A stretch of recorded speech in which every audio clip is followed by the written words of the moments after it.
Seattle Seahawks have done everything right this offseason, from making moves in the NFL draft and through the free agency period as well. But the first major move that they did was move on from Pete Carroll, and they're bringing in a brand new head coach for the first time in a very long time, and Mike Macdonald. Mike Macdonald is a very good defensive mind that is coming over from the Baltimore Ravens.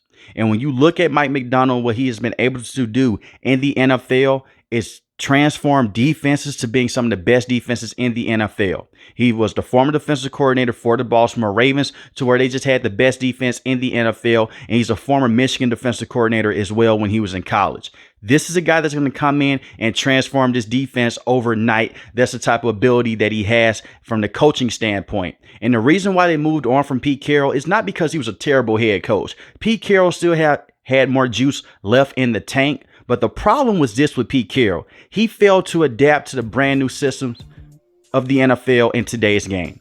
Sean McVay has a very complex system, and the same with Kyle Shanahan. They have struggled to go out there and beat those teams over the last couple of years, more so with the San Francisco 49ers than the Los Angeles Rams. And Pete Carroll has been known to be a defensive coordinator.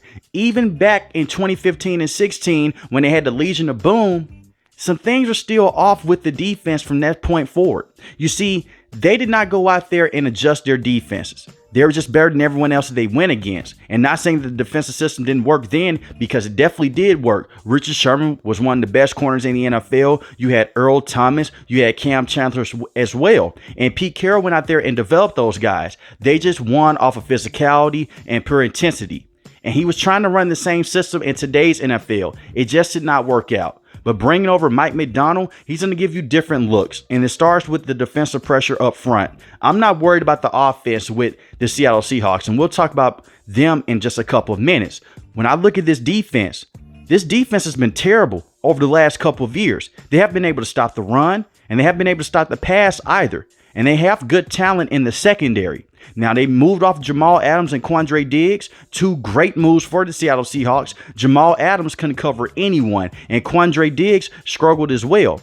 But you have a guy in Julian Love who was very good this season for the Seattle Seahawks. 2 forced fumbles, 4 interceptions, 10 pass deflections, 85 solo tackles. Is a very good safety to have. He's going to fit the system of Mike Macdonald. He could be the single high safety, and you can put him in the box as well. And they also went out there and they signed Rayshon Jenkins, who was a very good cover safety to have alongside Julian Love. They both fit the system of Mike Macdonald. And you have 2 very good corners. Now, Tyreek Woolen in his sophomore season did not have the same impact that he had his rookie season, but he's a very good corner. And I think that he still has potential to be one of the best corners in the NFL. But when you look at Devin Witherspoon, this kid was phenomenal. He missed the first couple weeks of the season, but as soon as he came on the field, he was a game wrecker. 56 solo tackles, 1 forced fumble, 1 interception. The man had 16 pass deflections, and he missed games this season. Phenomenal. I go back to that New York Giants game where he was all over the field. He was sacking the quarterback, stopping the run,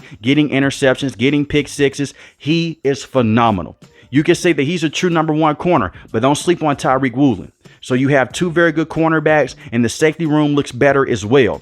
It's just for the simple fact that Jamal Adams is getting picked on by George Kittle, by Deebo Samuel. He was just terrible. And the defense looked better when he wasn't on the field. So to get him out the building in general is just a major plus for the Seahawks. And the thing is with this as well, you can now go into different defensive looks with how this defensive line is able to shift around now with adding in Byron Murphy in the first round. You see, Byron Murphy is a raw player. He's 6 foot, 305 pounds. He can play across the defensive line. He can play some edge rusher. He can play some defensive tackle. He is at his best when he's at defensive tackle because he can come in and stop the run. For context here, the Seattle Seahawks had the 30th total defense, 31st in rushing defense as well.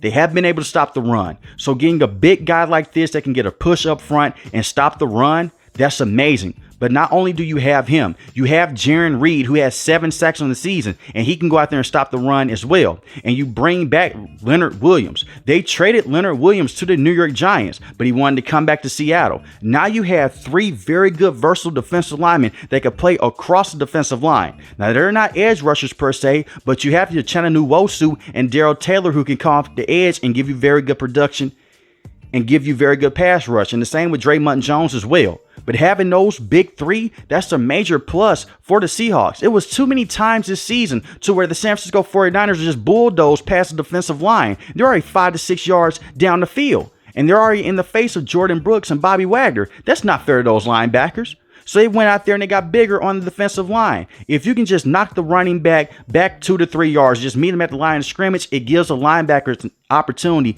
to push up and help you out and help tackle those guys as well. Because Bobby Wagner was still a solid linebacker for the Seattle Seahawks. And Jordan Brooks, when he was able to stay on the field, he was very good as well. The problem is with Jordan Brooks, he wasn't able to stay healthy. Now those guys are no longer in the building, but you do have two very good linebackers that I do like a lot. Jerome Baker is a very good linebacker, and he's going to fit the system of Mike Macdonald to the T. 51 solo tackles, 1.5 sacks, 2 interceptions on the season. He's very quick. He's known for going out there and being a read and react linebacker. When he sees the running back, he'll go cover him in space. When he sees a tight end, he can help jam him up as well. He's just a solid linebacker to have. But Terrell Dodson is the guy that I'm looking at coming over from the Buffalo Bills. This is a guy that could be a true starting linebacker and could be the best linebacker in that room right now. 57 solo tackles on the season, 2.5 sacks, 1 forced fumble, is a very good player. And like I'm saying, man, the way that Mike Macdonald was able to use those linebackers with the Baltimore Ravens, and he was able to adjust the defensive line on a play-by-play basis, I like what they have right now with the Seattle Seahawks. And don't sleep on Boye Mafe either, who was a very good pass rusher this season for the Seahawks. The thing is with the Seahawks is just to go out there, stop the run, and just put a lot of pressure on the quarterback, because the secondary can do their thing.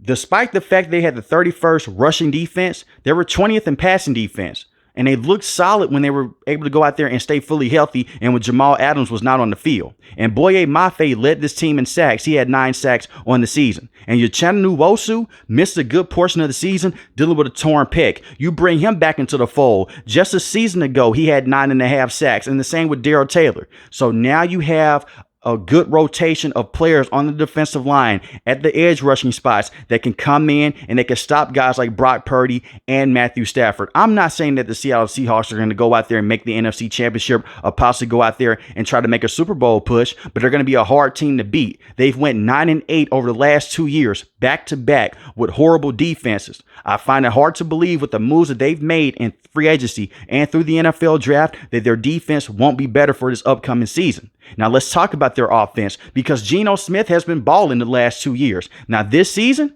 it wasn't the same, but it wasn't all on him. In 2022, he had 30 passing touchdowns for 11 interceptions, 4,282 passing yards. In 2023, 3,624 passing yards, 20 passing touchdowns to 9 interceptions. I will say this about Geno Smith. Did not look as good on the field, but like I mentioned a couple of seconds ago, it wasn't his fault.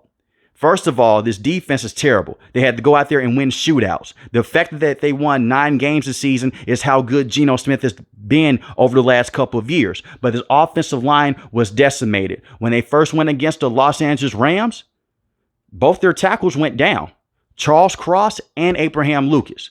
And they went 4 straight quarters in the middle of the season without scoring an offensive touchdown until they went against the Dallas Cowboys. And they got cheated in that game due to all the penalties. But some of the penalties were on Jamal Adams and they were warranted. But they basically got cheated in that game, just to be real with you guys. But when I look at Geno Smith, he is more than capable enough of going out there for the next 2 to 3 years, and he can still be the starting quarterback for the Seattle Seahawks because of the pieces that you have around him. You have DK Metcalf, who is a beast, is a true number 1 wide receiver. Tyler Lockett has been in the NFL for years now, and he's still balling at the age that he is. He's a very good veteran to have. The interesting piece in that wide receiving room is Jackson Smith-Njigba. Now, Jackson Smith-Njigba, just like Devin Witherspoon, missed some time this season. He was dealing with a wrist injury. But when he got on the field, it did take some time for him to get involved. But when he got involved, he made his presence felt. This is a guy on the season had 628 receiving yards, 4 receiving touchdowns, and he averaged 10 yards a catch. You have a brand new offensive coordinator. You no longer have Shane Waldron. And I like Shane Waldron a lot. He's now with the Chicago Bears. I wish him the best of luck. But Ryan Grubbs is coming over from college. I think that he's going to come in and he's going to make Jackson Smith-Njigba the true number 2 wide receiver. Now, Tyler Lockett is that number 2 alongside DK Metcalf. But I'm talking about in terms of looks and targets, they're going to try to get Jackson Smith-Njigba up there. Because at the same time, we have to remember this. Tyler Lockett is 31 years old. He's not getting any younger. And if you come into a cap concern situation, you may want to move off of him. You can just slide him right into that role. The ideal situation is for Jackson Smith-Njigba to be that number one wide receiver in the next couple of years. And if he's not, that's still okay because you'll still have DK Metcalf playing alongside him. Just because he didn't have over 800 receiving yards does not mean that he was not a good wide receiver. He's a matchup nightmare inside that slot. And if you put a linebacker on that man, you're cooked. So I like the wide receivers that they have. They also have Jake Bobo as well. A lot of people may be like, who the hell is Jake Bobo? A very good wide receiver when you give him the opportunities. He's number 4 wide receiver, but do not be surprised if he makes some big catches for this upcoming season. And they also have Noah Fant as well. They drafted Christian Haynes in the middle of this NFL draft cycle. Very good guard. I expect for him to be a starting guard throughout the year before the season is over. And they need to continue to build this offensive line just in case some of these guys do go down. They did a good job of that in the NFL draft. Just in case a guy like Charles Cross or Abraham Lucas goes down, slide in one of those guys. They had to bring in Jason Peters when Abraham Lucas went down. And Jason Peters is not the same Jason Peters that he was a couple of years ago with the Philadelphia Eagles. He looked solid, but he was not the same player. And Geno Smith still played very well with the offensive line being decimated. So you have Kenneth Walker III, who's a very good running back. He missed some time this season, and you have Zach Charbonnet as well. I like the running back room that they have. 2 physical, good running backs. The thing is with Kenneth Walker III, he has home run ability. He can get you a 60-yard touchdown like it's nothing. So this offense, they have a lot of good playmakers, and they can cover every single blade of grass. The offense is going to go out there and do their thing. They did their thing a year ago underneath Geno Smith. This is a team that could easily be a top seed in the NFC if their defense can play better. But you have some giants in your division, just like the San Francisco 49ers and the Los Angeles Rams. I will say this, they got swept by the Rams. That is what did them in this season. If their offensive line was able to stay healthy, maybe they don't lose those 2 games against the Los Angeles Rams. But they have been able to defeat the San Francisco 49ers in the last couple of years. They have to go out there and beat that team. That's the bully of this division. And the best way to beat Brock Purdy and the San Francisco 49ers is to take that run game away and put a lot of pressure. And I mean a lot of pressure on Brock Purdy. No disrespect to him because he's one of the best quarterbacks in the NFL today. And to also put a lot of pressure on Deebo Samuel as well, a guy that cannot fully run routes at this stage of his career. But I like what the Seattle Seahawks have done. I like the head coach. It may take a couple of years to get this thing going with Mike Macdonald because he is a younger head coach. But if he can come straight out the gate and he can fix this defense, this could easily be a top seed in the NFC. And to talk about Sam Howell here before I let you guys go, they made a trade to Washington Commanders to bring him in. I don't expect for him to be the starting quarterback for this upcoming season or even the season after that if Geno Smith can continue the ball. But if Geno Smith does fall off a cliff and he doesn't look the same, expect for them to put in Sam Howell. This is a kid that did lead the league in total turnovers. But you have to realize this.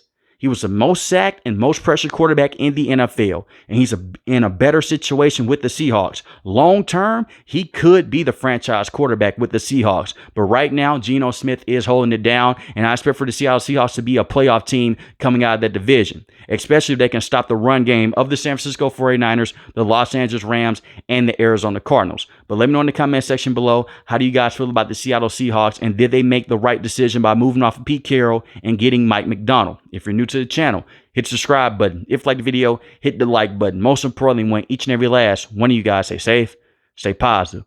Thanks for watching the video, guys. God bless.